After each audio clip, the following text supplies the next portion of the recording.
અમદાવાદના સાણંદ રોડ પરની ગોકુલધામ સોસાયટી પાણીમાં ગરકાવ થઈ ચૂકી છે। વરસાદ બંધ થયાના કલાકો બાદ પણ પાણી ન ઓસરતા હાલાકીના દ્રશ્યો સામે આવ્યા છે। કેપી કોટિયાડ અને કેપી વિલા વિસ્તારમાં ઘૂંટણસમાં પાણી ભરાઈ ગયા છે। લોકોએ જાતે પાણી ઉલેચવા માટે મશીનરી કામે લગાડી છે। છેલ્લા 5 વર્ષથી ગોકુલધામ સોસાયટીમાં પાણી ભરાવાની સમસ્યા છે। જળભરાવને કારણે સોસાયટીના રહીશો ઘરમાં પુરાઈ રહેવા મજબૂર થયા છે। ઓરડાએ પ્રાથમિક સુવિધા આપ્યા વિના જ પ્લાન પાસ કરી દીધો હોવાના આક્ષેપો સ્થાનિકો લગાવી રહ્યા છે।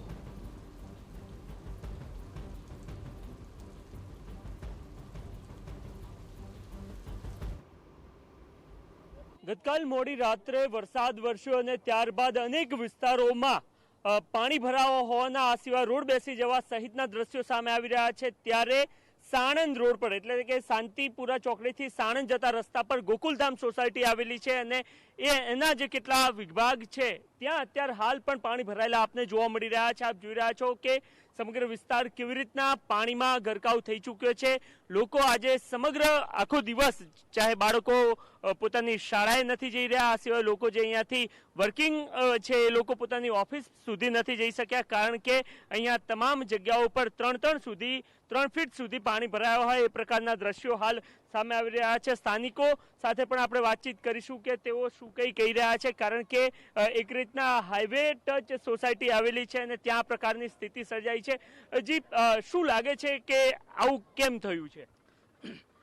અહીંયા આજે કાલે જે થોડો વરસાદ પડ્યો એના કારણે પણ અહીંયા પાણીનો કોઈ નિકાલ નથી, એના કારણે આ અવ્યવસ્થા સર્જાયેલી છે। ડ્રેનેજની કોઈ જે પ્રોપર વ્યવસ્થા હોવી જોઈએ છે નહીં, સ્ટોમ વોટર જે અત્યારે આ જે વરસાદી પાણી કહેવાય એનો કોઈ નિકાલની વ્યવસ્થા છે નહીં, તો એના કારણે થઈને આ ભયંકર સમસ્યા સર્જાયેલી છે। તો ઓથોરિટી શું કરે છે, આપને શું લાગે છે? ખબર નહીં ઓથોરિટી શું કરતી હોય, કારણ કે અમે લોકોએ ઘણી બધી કમ્પ્લેન્ટ્સ કરી, ત્યાર પછી આવા 2 ડ્રેનેજ પંપ જે આવ્યા છે એવડા મોકલી દીધા છે અને એ લોકો બી બિચારા સવારથી મથી રહ્યા છે। અમે લોકો બી ક્યાંય જઈ શક્યા છે નહીં, એટલે અમારા કામધંધા બધા બંધ છે, સવારથી ઘરોમાં છીએ। અને આજે છોકરાઓની સ્કૂલ્સ હતી તો તમે જેમ જોયું કે અમે આ ટ્રેક્ટર છે, આ મેરુભાઈ અમારા છે, એમને વ્યવસ્થા કરી કે બધા લોકોને લઈને ત્યાં સુધી જઈ જાય તો માટે થોડા છોકરાઓ સ્કૂલે જઈ શક્યા છે। બાકી અત્યારે કંઈ બધા તમે જોવો છો આ બધા જ કામધંધાવાળા લોકો છે, કોઈ અત્યારે MNCમાં કામ કરી રહ્યું છે, કોઈને પોતાના બિઝનેસીસ છે, પોતાના બધા ઘરોમાં છે। કેટલા વર્ષથી આ સમસ્યા છે અહીંયા? છેલ્લા 10 વર્ષથી આ સમસ્યા છે અને ઘણી બધી વાર કમ્પ્લેન કર્યા પછી બી કોઈ જ ઇલાજ નથી।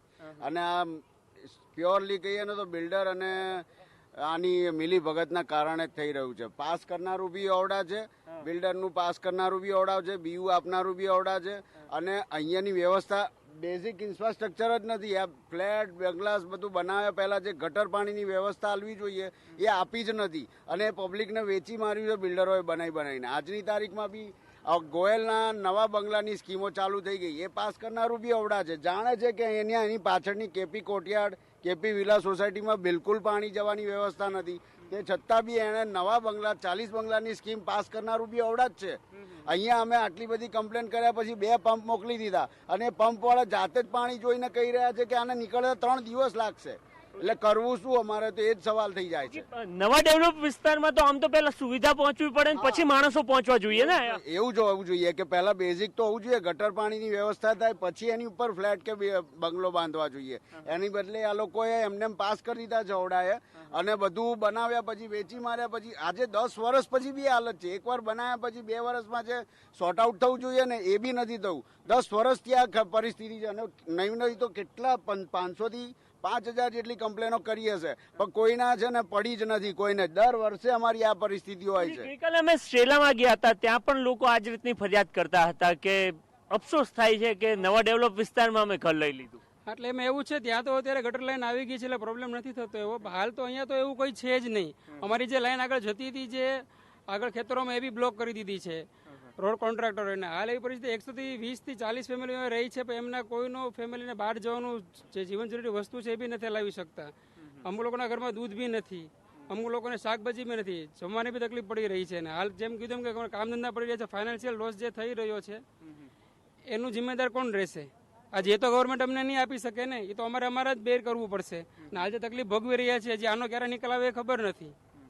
ઓકે, તો સ્થાનિકો છે અને તેઓ ફરિયાદ કરતા જોવા મળી રહ્યા છે. આપણે ગઈકાલે પણ TV9 શ્રેલા વિસ્તારમાં પહોંચ્યું હતું, ત્યાં કેટલાક લોકો સાથે વાતચીત થઈ હતી અને તેઓ પણ પોતાની વાત એ રીતના સ્પષ્ટ રજૂ કરતા હતા કે એમને હતું કે નવો વિસ્તાર ડેવલપ થઈ રહ્યો છે, સારી સુવિધાઓ મળશે, પરંતુ જ્યારે વિસ્તારમાં રહેવા આવ્યા ત્યારબાદ એમને ખબર પડી કે ખરા અર્થમાં તો આ વિસ્તાર પૂરતા પ્રમાણમાં ડેવલપ જ નથી થયો અને આડેધડ મંજૂરીઓ આપવામાં આવી રહી છે અને એના જ કારણે આ પ્રકારની અવ્યવસ્થા ઊભી થયેલી છે. અને અત્યારે હાલ પણ આપ જોઈ રહ્યા છો કે કેટલા પાણી છે, લગભગ 2 થી 3 ફીટ સુધીના આપ સામેની તરફ જ્યાં પણ જોશો એ તમામ જગ્યાઓ પર આ પ્રકારના પાણી આપને જોવા મળી રહ્યા છે. સૌથી મહત્વની વાત એ છે કે નિયમો એમ કહી રહ્યા છે કે લોકો પહોંચે એ પહેલા સુવિધા પહોંચવી પડે અને ખાસ તો આ પ્રકારનો વિસ્તાર કે જે સંપૂર્ણ રીતના નવો ડેવલપ થઈ રહ્યો છે. અહીંયા પહેલા ખેતરો હતા અને ત્યારબાદ અહીંયા આ તમામ સોસાયટીઓને મંજૂરી આપવામાં આવી છે. તો એ જે તંત્ર છે અથવા તો એ જે ઓથોરિટી છે એ કઈ બાબતોને ધ્યાનમાં રાખીને મંજૂરી આપતી હશે? અને એવું નથી કે નાના એવા ફ્લેટ કે પછી નાની અમથી એવી સોસાયટી છે, હજારો લોકો અહીંયા રહે છે. મોંઘાદાટ આપ જોઈ રહ્યા છો કે કેટલા મોંઘા બંગલાની સ્કીમો અહીંયા આવેલી છે અને આ તમામ લોકોને આ પ્રકારની સમસ્યા થઈ રહી છે. ત્યારે એ પ્રશ્ન જરૂરથી ઊભો થઈ રહ્યો છે કે આખરે એ ડેવલપમેન્ટને મંજૂરી આપવામાં આવે છે ત્યારે કઈ બાબતનું ધ્યાન રાખવામાં આવે છે? પહેલા પ્રાથમિક સુવિધા પહોંચવી પડે અને ત્યારબાદ રહેણાંક વિસ્તાર ડેવલપ થવો જોઈએ અથવા તો ત્યાં લોકો વસવાટ માટે આવવા જોઈએ, પરંતુ કદાચ અહીંયા ઉલટું થઈ રહ્યું હોય એ પ્રકારની સ્થિતિ અથવા તો એ પ્રકારના દ્રશ્યો જોવા મળી રહ્યા છે. છેલ્લા વર્ષોથી આ પ્રકારની સમસ્યાનો સામનો આ લોકો કરી રહ્યા છે અને ગતકાલ વરસાદ બાદ અત્યાર સુધી આ પાણી ઓસર્યા નથી. કેમેરામેન નટવર પરમાર સાથે નરેન્દ્ર રાઠોડ, TV9.